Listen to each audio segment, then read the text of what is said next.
Երևանի կապի միջոցների գիտահետազոտական ինստիտուտ։ Այստեղ հնարավոր է ձեռք բերել հեռուստահաղորդակներ, ռադիոհաղորդակներ, փոքր ավտոմատ հեռախոսային կայան, նախատեսված օրինակ հիմնարկ ձեռնարկության ներքին հեռախոսակապի կամ համայնքի համար։ Հայ մասնագետներն այստեղ պատրաստում են ռադիոկապի հատուկ միջոցներ եւ հանգույցներ, ինֆորմացիոն գովազդային եւ ապահովության համակարգեր, համակարգչային ծրագրային փաթեթներ, ֆունկցիոնալ միկրոէլեկտրոնիկայի էլեմենտներ, էլեկտրոնային սարքեր։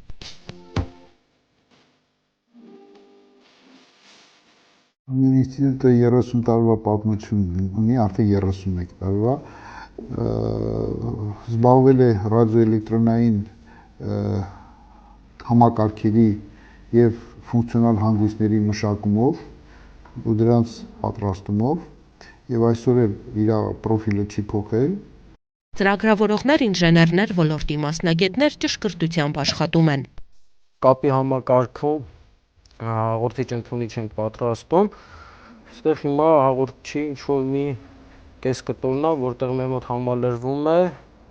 և տալիս վերջնական մոնտաժային աշխատանքներին մինչև արտադրության։ Մենք կարող ենք սարքել ունիկալ սարքավորումներ, որ եզակի կլինի իրեն առումով,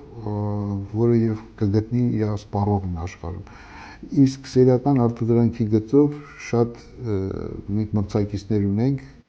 Որպեսզի արդյունավետ աշխատի օրինակ կոնֆետի, կաթնամթերքի կամ շինարարական ապրանքի գործարանի հոսքագիծը, անհրաժեշտ է նախագծել և սպասարկել։ Դրանով զբաղվում են այս լաբորատորիայում նախագծում և պատրաստում մասնագետներ։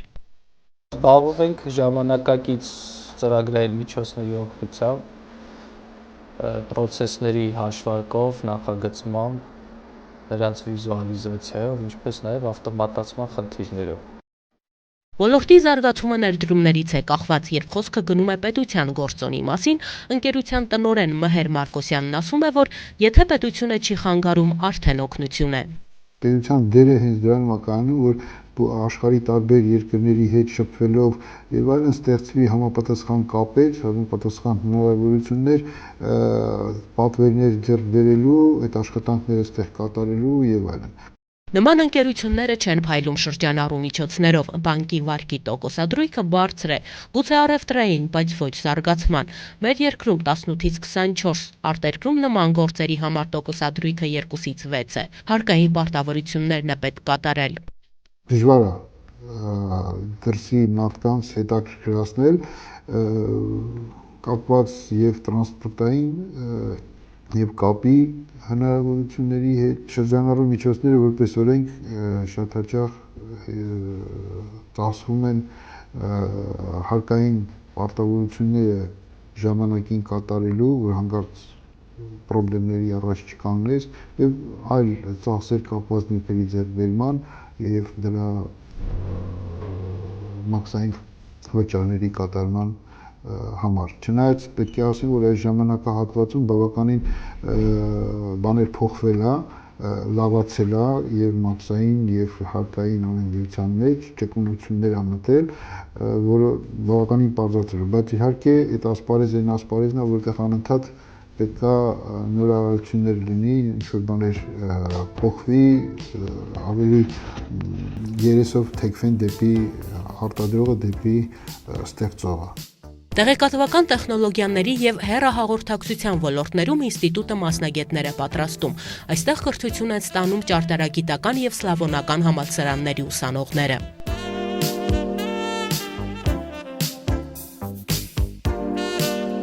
Բացի համալսարաններին օգնություն ցույց տալուց, մենք ունենք այստեղ նաև տարբեր ֆիրմաների, հանրահայտ ֆիրմաների կողմից սերտիֆիկացված լաբորատորիաներ, օրինակ Cisco-ի ակադեմիա ունենք, որ մարդիկ գալիս են ստեղ սովորում են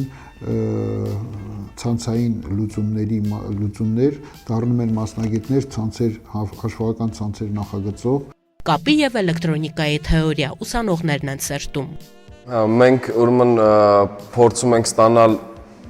գեներատորի օգնությամբ ազդանշան։ Զոդում են նաև գեղեցկուհիները։ Աննան խոստովանում է, որ սկզբում չէր սիրում մասնագիտությունը, հետո բացատրել են, որ հեռանկարային է ու սովորում է։